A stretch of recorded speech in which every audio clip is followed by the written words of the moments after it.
Repeat after me. 3, 2, 1. 1, 2, 3.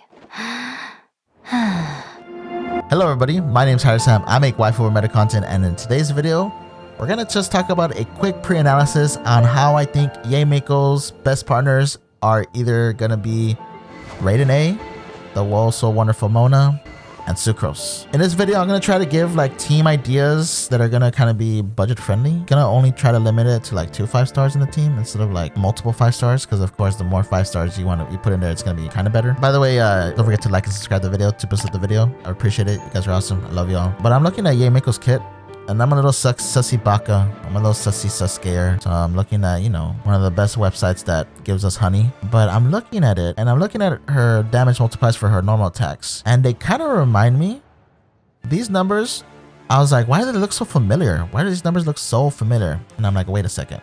You see, at level 10, 71, 69, 102, 257.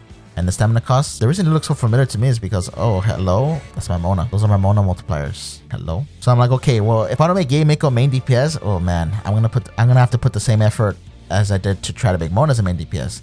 The thing about that is, at least Mona has vaporized to help her do more damage. Yae Miko doesn't have anything like that to multiply her damage a lot.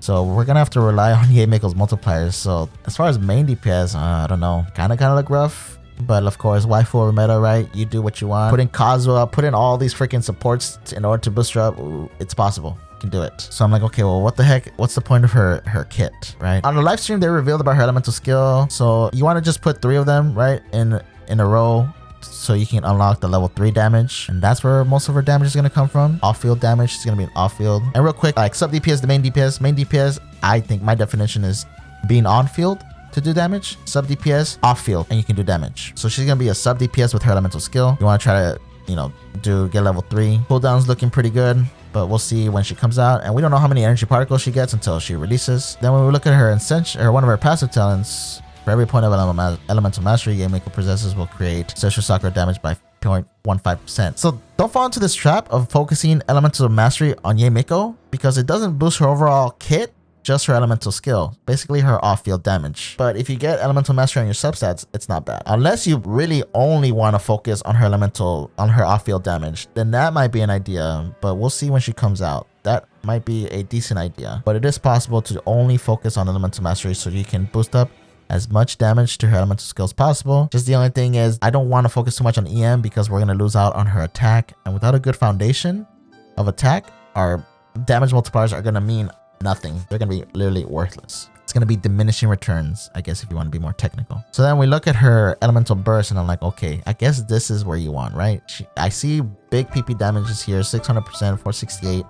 The initial skill damage is this, and then each thing she blows up from her elemental skill. So if you have 3 of her little totem things already on the field, then each one of them is gonna freaking do 600%, 600%, 600%, which is a lot.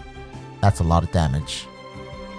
And then I look at the cooldown, and I'm like, oh shoot, that's 22 seconds right there. That's a 90 energy cost. Oh my gosh, that's more than that's Raiden right there. Raiden has 18 seconds, and I feel like that's such a freaking long cooldown. And then Yae Miko's gonna have 4 more seconds than that. Oh, it's gonna be crazy. Okay, so with that 90 energy cost, now we gotta think like, okay, well, we gotta battery Yae Miko. How are we gonna battery with her? Of course, the first instinct is, oh, Raiden Shogun. Hello, Raiden Shogun. If we put Raiden Shogun in this team, yes, she's gonna freaking battery Yae Miko, and that double electro resonance is gonna give us more energy particles to try to batter her up as well. So I think there will be no problem battering up Yae Miko. The only thing is, like, it's 22 seconds. 22 freaking seconds. Oh my gosh. Even if you can get her 100% uptime burst, right? You can get it up right away. You won't be able to use it. But we'll see how the rotations go whenever she comes out. Might be good. So that's why for sure, you know, her best partner is going to be Raiden Shogun. When Yae Miko can't do her burst, Raiden Shogun will do her burst and do a whole bunch of damage. So if you do this setup, of course, Bennett for the heals and for the damage attack boost, it's going to be good. We don't know yet if, or at least I don't know yet. Maybe some of you suscares that play the beta or whatever know. But what I don't know is, does her elemental skill snapshot? Snapshot meaning, like, if we do Bennett's burst to give that extra attack damage boost to Yae Miko. Will her elemental skills take a picture of her stats and use that for the whole duration? We don't know. If it does, then that's going to be awesome. That's going to be even more of a bigger reason to freaking put Bennett. Now, the reason why I like Sucrose on this team, Sucrose. For those of you that don't have Kazuha, or maybe you don't want to use Kazuha on this team, you want to put him on your other team that needs it. If we put Sucrose with the Hakushin ring, if you're swelling Electro, and I've already made a video on this, if you want to check it out, I'll put it there on the screen right there. But I've already made a video why this weapon is good for like Electro characters. But basically, she's a budget Kazuha. You're going to give Yae Miko and Raiden 20% extra elemental damage boost.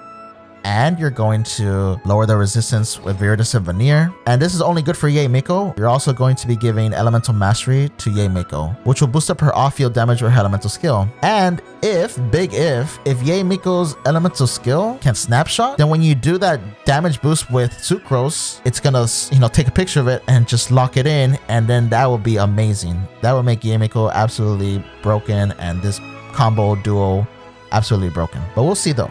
Nothing for sure yet, but that's just my my mentality that I'm thinking right now. So this would probably be a team that I would rock. Really good team. I'm liking it. I'm liking the idea of it. Now, if you don't have Raiden, or you want Yae Miko and you don't have enough for Raiden, or you're just unlucky and you just don't get Raiden, okay? I'm thinking of this. I'm thinking we put Mona. This is how it must be. Behold, the Prinzessin der Talon. I'm thinking of putting like this team. Like instead of Sucrose, Fischl. In case you don't want to use Sucrose for whatever reason, or you don't want to freaking give up that Kagari mask or whatever for your Hakushin ring because you're a freaking baby, and I'm not even going to get into that. But yeah, here's a good one that I think is pretty good. Like for a budget battery, we'll put Fischl in there. Fischl with her Oz. Reveal thyself. She's going to be doing that damage off field. She can also give the Electro Resonance. And this would actually be more useful on this team because we don't have a battery like Raiden. We have like a budget battery like Fischl. That way, we can make sure that Yae Miko's burst is ready by the time her cooldown is up. And remember, like, there's no rush to battery freaking Yae Miko. There's no rush because you have literally 22 seconds to try to give her 90 energy. That's plenty of time to like battery her up. And if you're lucky enough or you're a whale and you have this LG for the end, then this will be freaking really good for Fischl to pair with Yae Miko, because you're going to be giving everyone 100 Elemental Mastery and 20% attack, which will help for Yae Miko's off-field damage. Now, why Mona? First of all, why not Mona? Hello? Y'all know her Omen. Her Omen's freaking beast. It's really easy to give Mona 100% uptime on her burst. So that extra damage bonus is going to help for not only Yae Miko's like burst, it's going to help for her elemental skill damage as well. Like what I'm thinking is, we're getting damage bonus based on Yae Miko's elemental mastery, but why waste elemental mastery into Yae Miko when you can basically have the same type of damage bonus with Mona for like 5 seconds? Just an idea. Or you can just, you can pump her with elemental mastery and have Mona's, Omen. And an electro charge is going to be good as well, especially stunning the smaller enemies. But for the big boss enemies, probably not, but it would still do damage over time. And it's gonna tick. So one combo I like to do is this one right here. Let's just say this is Yae Miko's elemental skill. Mona's E skill, cancel it with her elemental burst animation, and then you'll have like a good electro charge going on right there, basically. And that's kind of like the rotation that I like to go for Mona. E skill, cancel the animation by using her elemental burst. We will definitely do a lot of electro charge like that. We'll definitely generate particles because of our electro resonance. And if you have C1 Mona, your electro charge damage will increase by 15%, which does add up. Now, if you don't want to use Bennett, or maybe you have Bennett on another team, let's just say we do this team, right? Actually, a full waifu team, okay? Let's just say we do this, right? I think I've proven enough, and I will prove it again. We can actually put Healer Mona on this team. This will be enough healing for the team because I'm thinking it's going to be a quick swap team, hopefully. So I'm thinking if we do this, Prototype Amber Mona, we give her a bunch of energy recharge, probably 268 or whatever best you can, maybe as close to 250 as possible. Then for sure, with the Prototype Amber, you could get 100% uptime on your burst. And it's FTP friendly as well. And preferably Noblesse, so that way we can give your Yae Miko extra attack, especially if you're focusing on elemental mastery for your Yae Miko build. The extra attack percent from Noblesse will help her boost up her damage. Fischl with a 4-piece tenacity of the middle left will also boost up your damage for your Yae Miko. And then maybe if you just combine them all at the same time at the right moment, then we won't see that many diminishing returns on focusing on EM for your Yae Miko. So that's my alternative for not using Bennett on this team. And that's why I think Mona is going to be a great partner for Yae Miko. So what kind of artifacts will I focus on my Yae Miko as of right now? I'm thinking probably Emblem of Absurd Fate, so we can get a little bit more energy recharge because her burst does cost 90. And then we want to boost up her nuke damage because that's going to be the main source of her damage. So that's the one I'm leaning on towards right now. I don't think we need a 4-piece Thundering Fury.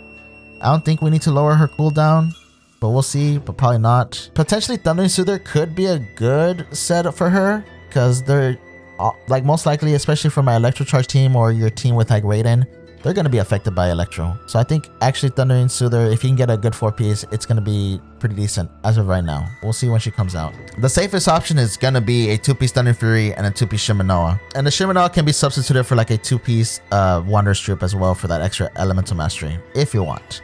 But for sure, this one is going to be the safest bet to boost your damage overall in Yae Miko's kit. But I think if I had to choose right now, if you told me which one, I would say either a 4-piece Thundering Soother or a 4-piece Emblem. But this is just a pre-analysis video, so take everything I say with a grain of salt. It all depends on when she comes out and what she has. Now, real quick, I want to say 4-piece Shimanoa, yes, I could see it doing pretty good for like her main DPS capability. Especially if you want to do that, go for it. But might be bad because we're losing 15 precious energy. But we'll see. It just depends on our energy restoration from Yae Miko's elemental skill. But I'm not gonna focus on this one right now. Could be good, it just depends. Okay, and that's all I have for how I'm gonna put these two together on the same team. So once again, take everything I say with a grain of salt. At the time of this recording, she's almost gonna come out in like 3 or 4 days. So we'll see. I will make another video showcasing these duos or these team ideas for sure. Just see if like, okay, sorry guys, I was wrong.